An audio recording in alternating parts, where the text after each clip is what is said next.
நியூஸ்7 தமிழின் சிறப்பு பார்வை நிகழ்ச்சிக்கு உங்களை வரவேற்பது நான் யுவராணி.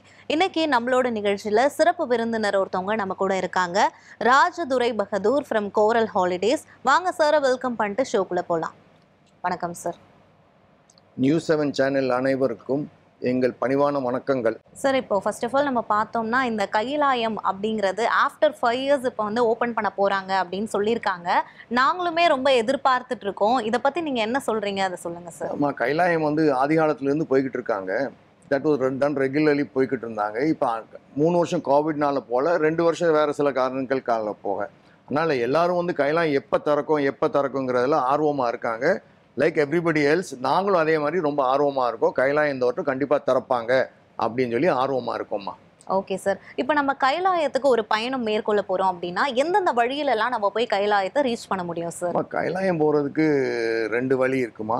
ஒன்று விமானம் மூலியமாக போகலாம், அது கொஞ்சம் காஸ்ட் கூட ஆகும். இன்னொன்று கோரக்பூர் வழியாக நேராக ட்ரெயினில் போய் அங்கேருந்து பை ரோட் டு காத்மாண்டு போகலாம். இந்த 2 வழியில் போகலாம். கொஞ்சம் இந்த பக்கம் குறையாகும், ரயிலில் போனால் குறையாகும், ஃப்ளைட்டில் போனோம்னா கூட வருமா. ஓகே சார், இப்போ நம்ம கைலாயத்துக்கு போனோம் அப்படின்னா எவ்வளோ செலவாகும் சார்? கைலாயத்துக்கு செலவு விமானம் மூலியமாக போனோம்னா 2.5 லட்ச ரூபாம்மா. ட்ரெயினில் போனோம்னா 2.5 லட்ச ரூபா. இது போக இதர செலவுகள் என்ன அப்படின்னு நீங்கள் கேட்பீங்க. இதோடு அடைக்க முடியாது. கிரிவலம் போனால் 5100 யுவான் செலவாகும். 5100 யுவான்னு நாங்கள் முதல்ல போகும்போது யுவான் 4 ரூபாயாத்தே இருந்தது. இன்றைக்கி இட் இஸ் ஹையர், 10 ரூபா 12 ரூபாவில் இருக்குது. ஸோ நீங்கள் அதை கால்குலேட் பண்ணிக்கோங்க, அதை நான் சொல்ல மாட்டேன். 2.5 லட்ச ரூபா, 2.5 லட்ச ரூபா ப்ளஸ் கிரிவலம் போகிறவங்களுக்கு 5100 யுவான் ஆகும். அந்த 5100 யுவான் எதுக்காக? குதிரைக்காரனுக்கு உங்களுடைய ஹெல்ப்பர் 3 நாளைக்கு இந்த செலவு. ஓகே சார், கைலாயத்தோட டிஃப்ரெண்ட் ஃபேஸஸ் என்ன சார்? கைலாயத்தில் 4 முகங்கள் இருக்குது. ஒன்று தெற்கு முகம், தட்சிணாமூர்த்தி முகம்னு அதுக்கு பேர். அதை எல்லாருமே பார்க்க முடியும். கிரிவலம் போகாதவங்களும் அதை பார்க்க முடியும். 2வது முகம், கிரிவலம் முதல் நாள் கிரிவலம் போகிறப்ப வெஸ்ட் சைடு, அதாவது மேற்கு முகம், அதை பார்ப்போம். யூஸ்வலி மேற்கு முகம் எப்பயுமே பனி அடைஞ்சு இருக்கும், லேஸ்குள்ளே பார்க்க முடியாது. சம்டைம்ஸ் பனி விளைவிச்சுன்னா நம்ம அந்த இதை பார்க்குறதுக்கு வாய்ப்பு இருக்கும். அடுத்து போகிற முகம் எல்லாருக்கும் தெரிஞ்ச முகம், வடக்கு முகம். அதைத்தான் எல்லாரும் தங்க கவசத்தில் கைலாயம் இருக்காரு அப்படின்னு சொல்லி பார்க்குறது. அது தங்க கவசம்னு எதுக்காக சொல்கிறாங்கன்னா, அந்த இடத்துல பிகாஸ் ஆஃப் ஃபிசிக்ஸ் அந்த லைட் ரிஃப்ளெக்ஷனில் யூல் சி அந்த 1 மணி நேரத்துக்கு தங்கமாக மேலேருந்து கொஞ்சம் கொஞ்சமாக கீழே வரைக்கும் வருமா. அந்த நேரம் நீங்கள் பார்த்தீங்கன்னா எல்லாரும் ஒரு பயபக்தியோடு ரொம்ப பரவசமாக இருப்பாங்க. இப்போ எனக்கே நான் பேசும்போது எனக்கு அப்படி வருது. அதை முடிச்சுட்டு திருப்பி வரும்போது கிழக்கு முகம், அதை பார்த்துட்டு கிரிவலம் முடிஞ்சது. இந்த கிரிவலங்கிறது 3 நாள் ஆகும்மா. ஓகே சார், இப்போ இந்த கைலாயத்துக்கு போறதுக்கு ஏஜ் லிமிட் ஏதாவது இருக்கா சார்? முன்னாடி இருந்த ஏஜ் லிமிட் என்ன? நாங்கள் வி ஸ்டார்டட் கைலாயம் 2023 போக ஆரம்பித்தோம். அப்போ ஏஜ் லிமிட்டே கிடையாது. 80 வயசு 85 வயசு எல்லாரும் வந்தாங்க. 12 வயசு 7 வயசுலாம் வந்தாங்க. அதுக்கப்புறம் சைனீஸ் கவர்மெண்ட் கொஞ்சம் கொஞ்சமாக மக்களுக்கு நல்லது செய்யணும், அவங்க சிரமப்படக்கூடாதுங்கிறதுனால கொஞ்சம் கொஞ்சமாக குறைச்சி இன்னைக்கு 69 limit, upper limit. 15 lowest limit. 15 69க்குள்ளே தான் போகணும் ஆஸ் பர் பாஸ்போர்ட். ஸோ இன்னிட பாஸ்போர்ட் சைனாக்குள்ளே இருக்குது, நமக்கு பாஸ்போர்ட் வேணும். ஓகே சார், இப்போ நம்ம கைலாயத்துக்கு போகணும் அப்படின்னா எத்தனை நாட்கள் ஆகும் சார்? அந்த ஹெலிகாப்டர் மூலியமாக போனோம்னா 10 நாளுமா. ரோடு வழியாக போனோம்னா 15 நாள்.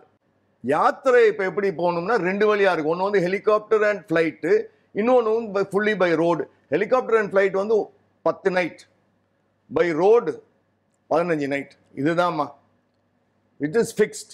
Maybe 1 night, maybe this way or that way, but இதுதான் பொதுவாக. ஓகே சார், இப்போ நம்ம கைலாயத்துக்கு போகும்போது எந்த மாதங்களில் நம்ம போகலாம் சார்? கைலாயம் மே மாதமே ஆரம்பிச்சிடறாங்கம்மா.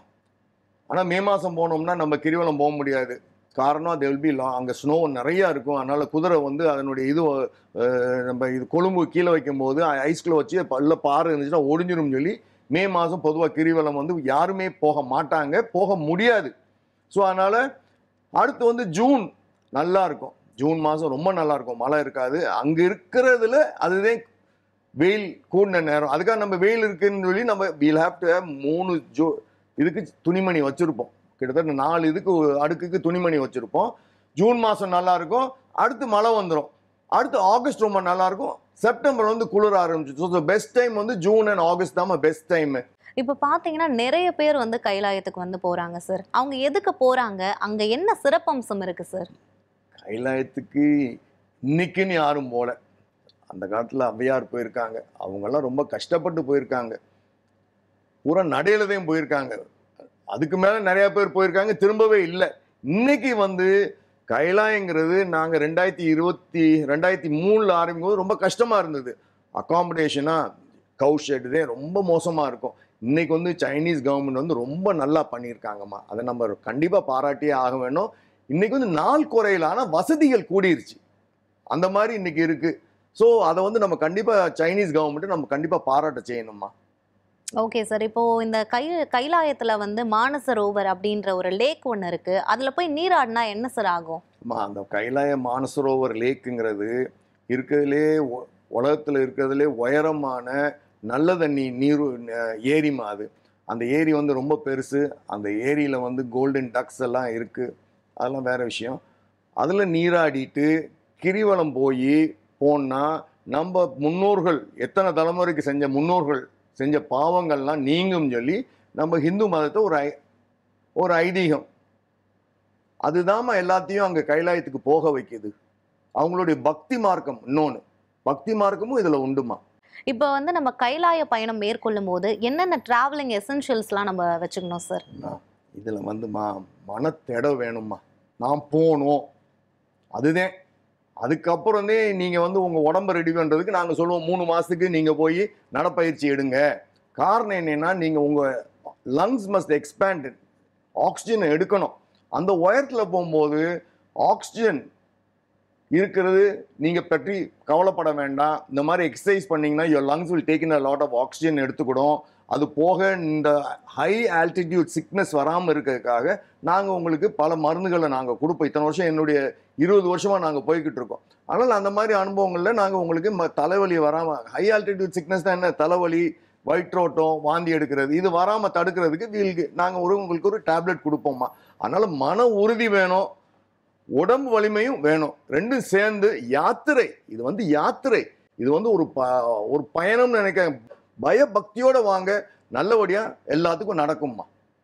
Okay sir. இப்போ நீங்க நிறைய ஆன்மீக பயணம் வந்து போயிருப்பீங்க சார். கைலாயத்துல உங்களோட மறக்க முடியாத தருணம்னா அதை எதை சொல்லுவீங்க? அதை சொல்லுங்க. அது எனக்குங்கிறதுக்கு மேல என்னுடைய அனுபவமே ஒன்று இருக்கு. நாங்க முதல்ல போகும்போது என் தங்கச்சி வந்து எங்க கூட வர்றாங்க. அந்த தங்கச்சிக்கு 13,000 அடியில் மேலே போகும்போது ஸ்னோ நிறையா இருக்கும். ஸோ அதை பார்த்து எல்லாரும் பயப்படுறதுக்கு வாய்ப்பு இருக்கு. அந்த இடத்துல போகும்போது என் தங்கச்சி வந்து அழுவ ஆரம்பிச்சிட்டாங்க. அப்போ எங்க கூட வந்த சக பயணி ஒரு லேடி வந்து என் தங்கச்சியை முதுவை தடவி கொடுத்துட்டு சொல்றாங்க, நான் தான் இருக்கேன்ல, ஏன் நீங்க பயப்படுறீங்க, ஒன்றும் இல்லை, நான் உங்க கூடயே வர்றேன்னு சொல்லிட்டு அவங்க போயிடுறாங்க. நாங்கள் பயணத்தை கிரிவலத்தை முடிச்சுட்டு கீழே வர்றோம். அந்த அம்மா அங்கே இருக்காங்க. நாங்கள் அந்த அம்மாட்ட போய் நன்றி சொல்றதுக்காக போறோம். அம்மா நீங்க எனக்கு வந்து அங்கே ஆறுதல் சொன்னதுக்கு ரொம்ப நன்றிமா அப்படின்னு என் தங்கச்சி வந்து அவங்கள்ட்ட சொல்றாங்க. அந்த அம்மா என்ன சொல்றாங்க, நான் கிரிவலமே வரலையே, நான் எங்க உங்களுக்கு ஆறுதல் சொன்னேன்னு அந்த அம்மா சொல்றாங்க. அப்ப ஆறுதல் சொன்னது யாரு? ஸோ தெர் இஸ் சம், ஏதோ ஒரு அங்க நம்மள ஒரு காப்பாற்றணும், நமக்கு ஒரு ஆறுதல் சொல்லணும், ஏதோ ஒரு நம்மளுக்கு மேல ஒரு உயர்ந்த சக்தி இருந்திருக்கு. அதனாலதான் அது வந்து சொந்திருக்கு. நாங்க பார்த்துருக்கோம். ஆனா அந்த அம்மா இல்லைங்குது. அது ஒண்ணு. இன்னொரு நேரத்துல வந்து நம்ம அஷ்டபத்துன்னு ஒரு இடத்துக்கு போவோம். அந்த அஷ்டபத்துல போகும்போது நடந்துதான் போகணும். கஷ்டமானது. நடந்து போகும்போது திடீர்னு ஒரு கோரப்பல்லு சடமுடி வச்சுட்டு ஒரு ஆள் வந்துக்கிட்டு அந்த பக்கம் போகாதேன்னு சொல்ற அர்த்தத்துல சொல்றாங்க. அந்த பக்கத்துல போய் பார்த்தா புதர் கீழே அகால பள்ளம். இந்த ஆள் யாரு சுத்தி பாக்குறாங்க, ஆள் அங்க இல்லம்மா. அப்ப இதுக்கு என்ன பதில் சொல்லுவீங்க? நமக்கு மேல ஒரு சக்தி இருக்கு, தெய்வீக சக்தி இருக்கு. நம்மள வந்து காப்பாத்தணும்னு என்ன இருக்கு? கோரப்பல்லு, ஜடமுடி. அப்ப சுத்தி இங்க பள்ளத்தை பார்த்துட்டு இங்க விலையை வந்து திரும்பி பாக்குறோம், யாருமே அங்க இல்ல. சுத்தி நம்மள சுத்தி ஒரு நல்ல சக்தி, தெய்வீக சக்தி இருக்கு. கைலாயம் போனீங்கன்னா நம்மளை பாதுகாக்கிறதுக்கு there are lot of கண்ணுக்கு தெரியாத சக்திகள் நம்மளை கூட்டிட்டு போதுமா. நாங்கிறது கிடையாது. அவங்கதே நம்ம கூட்டிட்டு போறாங்க. அவங்கதே நம்மளை கூட்டிட்டு போக முடியும். அவங்கதே நல்லபடியா நம்மளை திருப்பி கொண்டு வந்து விடுறாங்கம்மா. இதுதான் உண்மை. அதான் நான் பேசும்போதே நீங்க பார்த்துருப்பீங்க, என்னுடைய வாய்ஸ் இட் செல்ஃப் அந்த ஒரு உணர்ச்சி வருது. புத்துணர்ச்சி உங்களுக்கு இருக்கு என்ன சார். காரணம் என்ன, நாங்க அத்தனை இதை பார்த்துருக்கோம். நாங்க 20 தடவை போயிருக்கோம்னா ஒவ்வொரு ஓட்டமும் ஒவ்வொரு ஆள்கிட்டையும் ஒரு எக்ஸ்பீரியன்ஸ் சொல்லுவாங்க. முடிச்சுட்டு வந்த பிறகு எனக்கு இப்படி ஆச்சு அப்படி. ஸோ அதை வந்து அவங்க அனுபவிச்சு சந்தோஷமா சொல்றாங்க, ஒரு நன்றி கடனோட சொல்றாங்கம்மா. இப்போ அங்க போயிட்டு வந்ததுக்கு அப்புறம் ஏதாவது டிஃப்ரெண்டா உங்களுக்கு ஃபீல் ஆகுமா சார்? ஏதாவது நல்லது நடக்கிற மாதிரி, கடவுள் நம்ம கூட இருக்க மாதிரி அந்த அதை மாதிரி? எக்ஸ்பெக்ட் பண்ணி யாருமே போறது இல்லைம்மா. கடவுள் நமக்கு இப்படி போனோம்னா நமக்கு இதை கொடுத்துருவாரு அப்படிங்கிறதுல யாரும் போறது இல்லை. பக்தியோடத்தையும் போறாங்க, அந்த ஆன்மீகத்தோட உச்சம். ஏன்னா இது வந்து அந்த எல்லா என்ன சிவபெருமான் ஆலயங்கள் பாட்டுன்னா இமயமலையில தான் போரா இருக்கு. எல்லா ஆலயத்துடைய இது மேல இதுதான் உச்சம். அதனால இதை எப்படியாவது நம்ம போயிட்டு வந்துடணும் அப்படிங்கிற ஒரு ஆர்வத்துல இதே வர்றாங்களே தவிர எனக்கு இதை கொடு, நான் வர்றேன், இல்ல நான் போயிட்டு வந்துட்டு எனக்கு இதை கொடுங்கன்னு சொல்லி கேட்கறதுல கிடையாதுமா, யாருமே கிடையாதுமா. ஒரு எதிர்பார்ப்பு இல்லாத ஒரு ஆன்மீக அங்க பயணமா வந்து தான் நீங்க அது அந்த இருக்கு. எதிர்பார்ப்பு, ஏன்னா ஒவ்வொரு இடத்துலயும் நீங்க பார்க்கும்போது கண்ணீர் வரும். நம்ம இவ்வளவு இடத்துக்கு வந்திருக்கோம். ஸோ நீங்க கேட்கறதே மறந்துடுவீங்க. உண்மை இதுதே. போயிட்டு வந்தா அப்புறம் என்ன சொல்வீங்க, நன்றிதே சொல்வீங்களே தவிர எனக்கு இதை கொடுக்குறியா அதை கொடுக்குறியாங்கிறது கிடையாதுமா. ம். என்னை பந்தோஸ்தா கூட்டிட்டு வந்து திருப்பி விட்டதுக்கு நன்றி. சார், இப்போ நீங்க கைலாயம் போயிட்டு வரும்போது அங்க இருந்து என்ன கொண்டு வருவீங்க? அங்க என்ன பாப்பீங்க சார் நீங்க?